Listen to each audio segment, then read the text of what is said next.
నానా fast fast brisk walk. నడుస్తూనే ఉన్నాను కదా. ఇలా చెయ్యి. ఫుట్బాల్ ప్లేయర్స్ చేస్తుంటారు స్లో వాక్ అండ్ స్ట్రెచ్. ఎవరు? నేనా? మరి ఇంకెవరు? ఎవరైనా చూస్తే బాగోదు. చెప్పింది చెయ్యి నాన్న. ఊరికే నడిస్తే కొలెస్ట్రాల్ తగ్గదు, ఇలాంటివి చెయ్యాలి. ఓకే, ఇప్పుడు లెగ్ స్ట్రెచ్ చెయ్యి. లెగ్ స్ట్రెచ్ ఇలా హోల్డ్ చెయ్యి.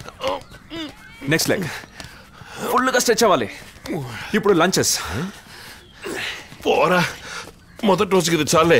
మరీ అలవాటు లేకుండా ఎక్కువ చేస్తే బాడీ కన్ఫ్యూజ్ అవుతుంది. ఏం కన్ఫ్యూజ్? అన్న కొంచెం రెస్పాన్సిబిలిటీ ఫీల్ అవ్వు. రెస్పాన్సిబిలిటీ గురించి నువ్వంటున్నావా? అట్లీస్ట్ నీ హెల్త్ గురించి అయినా నాకు రెస్పాన్సిబిలిటీ ఉంది. పితృవాత్సల్యం ఈరోజు ఓవర్ఫ్లో అవుతోంది. విషయం ఏమిటో చెప్పు. ఏం లేదే నాన్నా, నేను నీ మీద పెట్టుకున్న ప్రేమ 916 అని ఏదో ఒక రోజు నీకు తెలుస్తుంది. ఓవర్ యాక్షన్ చేయకుండా అసలు విషయం ఏమిటో చెప్పు వెళ్ళరా రాస్కెల్.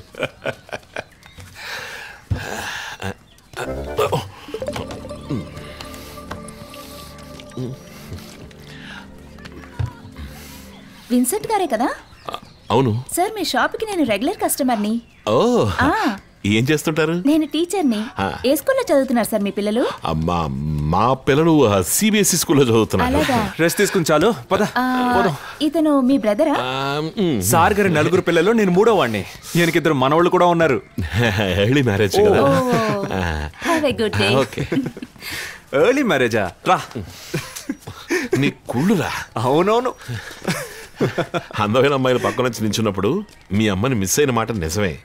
కానీ తను చనిపోయి 24 ఏళ్ళైనా ఇంతవరకు ఇంకో పెళ్లి చేసుకోలేదంటే నా విల్ పవర్కి నిదర్శనరా. ఇప్పుడేదో ఇలా అమ్మాయిలు చూసి నవ్వినంత మాత్రాన నేను వీక్ అయిపోయినట్టు కాదు. అందుకనే ఊపిరి బిగబట్టి పొట్టం లోపలికి లాక్కున్నావు. ఎప్పుడు చూసేలే. రే విన్సెంట్, నన్ను గుర్తుపట్లే? నేను రా మరియమ్మని. స్కూల్లో నీతో పాటు చదువుకున్న మరియమ్మని. ఇప్పుడు కూడా చక్కగా నడిచేస్తున్నారా? నేను చూడు మోకాళ్ళ నొప్పితో చాలా కష్టపడుతున్నాను. ఏమైంది మోకాలకి? ఏం చేయమంటావు, వయసు అయింది కదా. పోలే, ఇంకేంటి విశేషాలు? మనతో చదువుకున్న వాళ్ళు ఎవరైనా ఉన్నారా?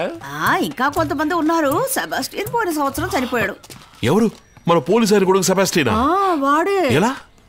ముసలాళ్ళైతే మనుషులు చనిపోరా? రాజబాబు కనకమ్మ చనిపోయి 2 ఏళ్ళైంది.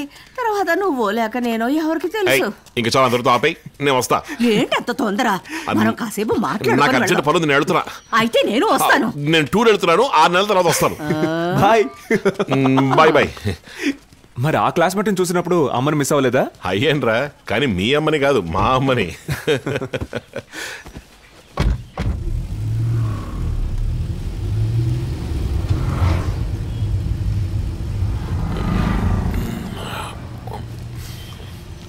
నాన్న, ఈ రోజు కూడా నా ఫ్రెండ్ నిన్ను చూసి ఆ అమ్మాయి అడిగిన అదే ప్రశ్న అడిగాడు.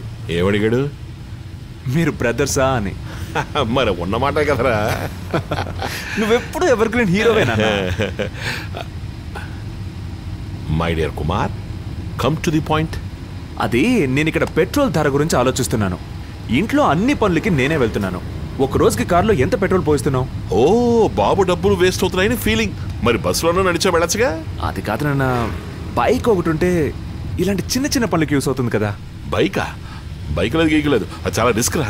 అంటే ఈ పెట్రోల్ ధరలు అవన్నీ నేను భరిస్తాను, కానీ బైక్ మాత్రం వద్దు.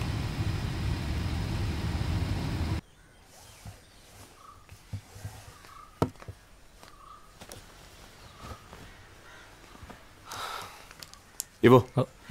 మైదూంగా సార్. నువ్వు చేసింది చాలు, నేను తీసుకెళ్ళిస్తానులే. అర్థమైందా? మోహన్ చూడు.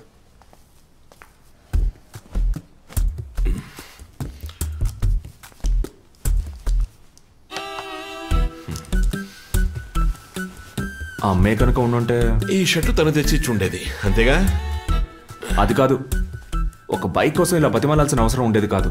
నువ్వు ఇంకా ఆ విషయం మర్చిపోలేదా? నేను అప్పుడే మర్చిపోయా. నేను చదువు పూర్తి చేసి మంచి స్థాయికి వచ్చినప్పుడు నువ్వు అనుకుంటావు. ఏమనుకుంటాను? నా కొడుకు బైక్ కొనిమ్మని ఎంత అడిగినా నేను కొనివ్వలేదని నువ్వు ఫీల్ అవుతావు. అలాంటి ఫీలింగ్స్ ఏవి నాకు కలగవురా. రే, బైక్ డేంజర్ రా.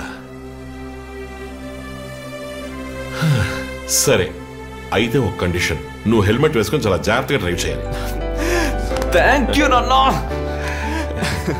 మన రాజశేఖర్ ఉన్నాడు కదా, బైక్ డీలరు, వాడి దగ్గరికి వెళ్ళి తీసుకో. ఏంటి? డబ్బులు? క్యాష్ ఇక్కడ లేదు. బిల్లు ఆఫీస్కి పంపించమని చెప్పు, నేను రాజశేఖర్తో మాట్లాడతాను. ఏం మాట్లాడమే? ఓకే ఓకే, నాకు మంచి బైక్ దొరికితే చాలు.